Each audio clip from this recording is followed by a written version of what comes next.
আপনারা দেখছেন কচুয়া টিভি, খবর যেখানে আমরাও সেখানে। চলুন আজ এশিয়াকে একটু অন্যভাবে চেনার চেষ্টা করা যাক। শুধু সংখ্যা বা ম্যাপে আটকে না থেকে আসুন বোঝার চেষ্টা করি এই বিশাল মহাদেশের আসল পরিচয়টা আসলে কি। শুরুতেই একটা সংখ্যা বলি, যেটা শুনলে মাথা ঘুরে যেতে পারে। 4.5 বিলিয়ন। হ্যাঁ, এটাই এশিয়ার জনসংখ্যা।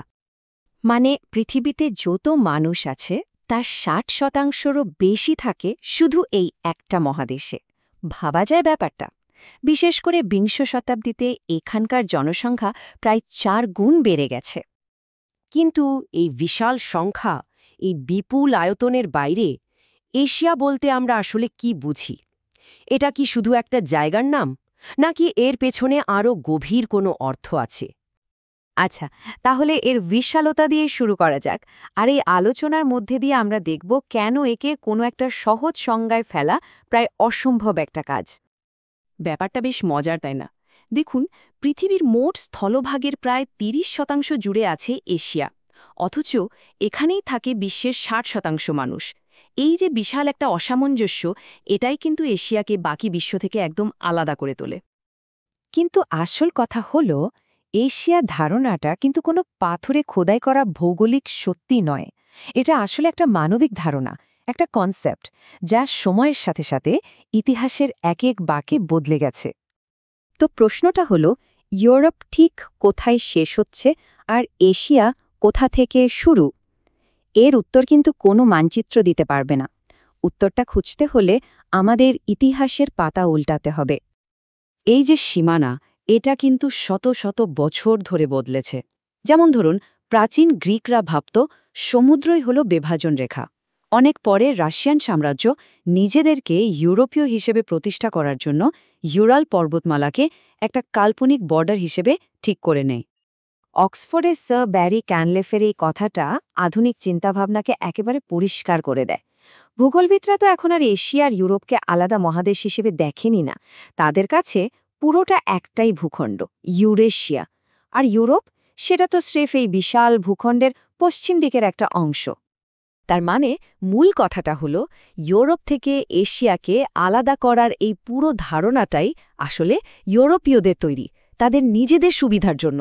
এটা এশিয়ার ভেতর থেকে জন্ম নেওয়া কোনো ধারণা নয়। আর যেহেতু এর কোনো পরিষ্কার সীমানা নেই, তাই এর ভেতরে যা আছে তা হলো এক অবিশ্বাস্য বৈচিত্র্য। চলুন এবার সেই বৈচিত্র্যের জগতে একটু ঢোকা যাক। দেখলেই বোঝা যাবে কেন একটা মাত্র শব্দ এশিয়া দিয়ে আসলে কিছুই ব্যাখ্যা করা যায় না। একবার কল্পনা করুন তো, একই মহাদেশের এক প্রান্তে সাইবেরিয়ার জমাট বরফ, হাড় কাঁপানো ঠান্ডা, আবার অন্য প্রান্তে দক্ষিণ পূর্ব এশিয়ার উষ্ণ আর্দ্র রেইন ফরেস্ট। একদিকে যেমন আকাশছোঁয়া হিমালয়, তেমনি আরেকদিকে মাইলের পর মাইল বিস্তৃত গোবি আর আরব মরুভূমি। এই চরম বৈপরীত্যটা সত্যিই অবিশ্বাস্য। শুধু প্রকৃতি নয়, ভাবনার জগতেও এশিয়া এক বিশাল ক্যানভাস। বিশ্বের প্রায় সব প্রধান ধর্মের শিকড় কিন্তু এখানেই। ইসলাম, হিন্দু ধর্ম, বৌদ্ধ ধর্ম তো বটেই, এমনকি খ্রিস্ট এবং ইহুদি ধর্মের পবিত্র স্থানগুলো এখানেই। তার সাথে আছে কনফুসীয়বাদ বা তাওবাদের মতো প্রাচ্যের দর্শন। ভাষার ক্ষেত্রেও বৈচিত্র্যটা ঠিক একই রকম। যেমন ধরুন, শুধু ভারতেই চালু আছে 800রও বেশি ভাষা।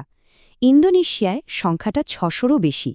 তাহলে ভাবুন, একটা এশীয় সংস্কৃতি বলে কোনো কিছু কি আদৌ সম্ভব? এই যে এত বৈচিত্র্য, এটাই কিন্তু এশিয়ার অর্থনৈতিক উত্থানের গল্পটাকে আরও আকর্ষণীয় করে তোলে। আর আজকের যে অর্থনৈতিক শক্তি আমরা দেখছি, এটা কিন্তু হঠাৎ করে ঘটা কোনো নতুন ঘটনা নয়, বরং এটাকে বলা যেতে পারে ইতিহাসে নিজের পুরনো জায়গায় ফিরে আসা। ইতিহাস ঘাটলে দেখা যায়, বহু শতাব্দী ধরে চীন ও ভারতের মতো দেশগুলোই বিশ্বের অর্থনীতিকে চালনা করত।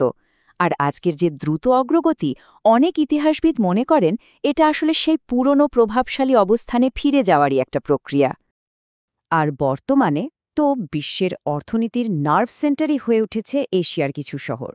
Tokyo, Hong Kong, Singapore, Shanghai, Mumbai, এই নামগুলো এখন শুধু শহরের নাম নয়, এগুলো এখন গ্লোবাল ইকোনমির এক একটা পাওয়ার হাউস। তো এত কিছুর পর প্রশ্ন আসে, এশিয়ার ভবিষ্যৎটা কি? কোন দিকে এগোচ্ছে এই মহাদেশ? সবচেয়ে বড় কথা হলো এশিয়া কোনো স্থির বা একক পরিচয় নয়, এটা কোনো একটা নির্দিষ্ট জায়গা না, এটা আসলে সংস্কৃতি, অর্থনীতি আর হাজারো ভাবনার এক জীবন্ত মিশ্রণ, যা প্রতি মুহূর্তে বদলে যাচ্ছে, নিজেকে নতুন করে তৈরি করছে। বিশ্বজুড়ে যখন এর প্রভাব বাড়ছে তখন একটা বড় প্রশ্ন সামনে আসছে। অনেকেই এই সময়টাকে এশীয় শতাব্দী বলছেন, কিন্তু এর আসল অর্থটা কি? শুধু অর্থনৈতিক শক্তি, নাকি এই বৈচিত্র্যময় ও জটিল মহাদেশের উত্থান আমাদের বিশ্বকে নতুন করে ভাবতে শেখাবে? উত্তরটা হয়তো সময়ের হাতেই।